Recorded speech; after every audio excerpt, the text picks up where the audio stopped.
The best gini lugar basta bugnaw-bugnaw panahon ang ipares nimo ani niya. Mao nang gapanikad nagiko diha kay arang duular man diha sa mua. Kay basta makita na nimo bulkitanan diha sa eroplano aw na atbang ra gid ana unahan. Murag boundary na ginis bakong ug dawin lugar. Kay nabakante mo karong adlaw mao nang ako gini gidalikyatag anhi diri dapita.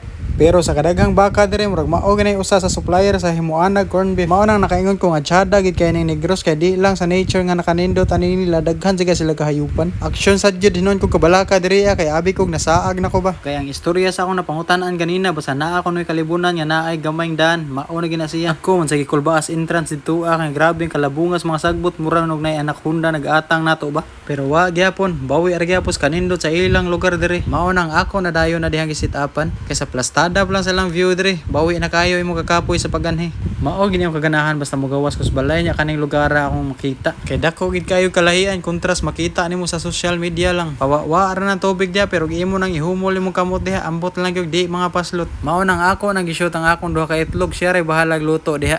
Di na lang sad gid hinuon ko magkaskas ug butin kay aron ako lang ipabukal kay grabeng kainit man aning tubiga. Di sige hinuon ko makaingon nga makahilo ning tubiga kay na-upload mo ko ning video ha. Dako na gid kanina akong ikalipay nga makahimamat ko ginani nga lugar basta di lang ta mapasoan ang tubig diha. Mao nang sa akong kagutom ako ganang gidadere diri agid hinuon ako lutuon ang akong pagkaon karon kay sa kaminga o sa kanindot aning view dere magpanaghoy na lang ka. Gisimplihan ra gid nato diha atay sa baboy. Gikat ra gid na ako siya ginaana kadaka di sa kaingon gamay. May na lang sad ba maluya ang bitok nato aning tiradaha. Ato rin ang waswasan da ikaw maghiwa. Amping giketas panghugas nato diha sa tong tataran og kutsilyo kay grabing kainita naman gidaan ning tubiga.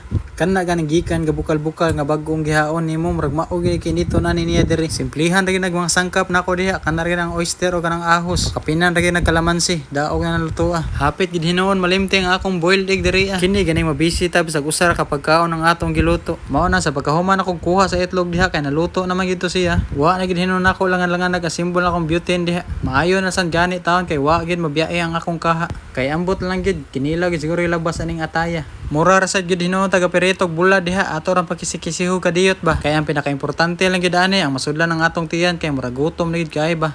Kay sa pag-abot lang gid nako diri grabe gamuyos gid ang akong dagway. Kinsa naman lang sad gid tawhana nga di panington aning lugar sa mutag magpatungod ka. Unya sige na lang maniho ra kita diha kay wa may gasugo nato. Ug sa dihang pagbuak gyud nako sa itlog sa sigbin, grabe lata pa man ni siya. Kinsa pa magtuo nga di to malutog dali nga grabe kainit sa tubig. Pero wa gyapon, nadaog gyapon ko ning itloga kay mura gid hinog balot ni pagkalutuan Naa sa gid hinoy sabaw-sabaw sa sulod. Maskin pa man nga na malikas ning pagkauna ni kay sangan palandaan nga atay. Atay lamia gid ay samot dag naay kwarta. Pero sa kalamian ning suka nga akong natimplada, ambot na lang gid di ta makahahay buhay ani ba. Kana gani murag kusi-kusio nimo tutunan sa paglamoy nimo aning suka. Ambot lang gid sad ba nganong kalami gid aning atay sa baboy nga perituhon nimo siya. Murag tae ra gid siguro sa baboy nga parte andi gid makaon ba kay ang dugo makaon man. Pero kini gid hinoy ni surprise nako ba kining itlog nga murag gid hinog balot ang kinaan ako ani niya. Kinsay magtuo nga nahapkok din ako natong pagkaluto sa kainit sa tubig abi kog luto na gito siya. Pero lahi pa yato mao gani ako basta laing lugar atong luto-lutuan kay murag mugana gig samot atong kaon ani niya. Maskin pa man wa ta kahimog sabaw karon pero daog gyud na suka nato diha og atay. Di sa ginuon ko palabot kung mawaa ang atong Coke Zero diha kay samot nagbaboy-baboy ang atong lutoon.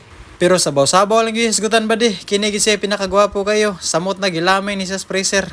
Hahay buhay.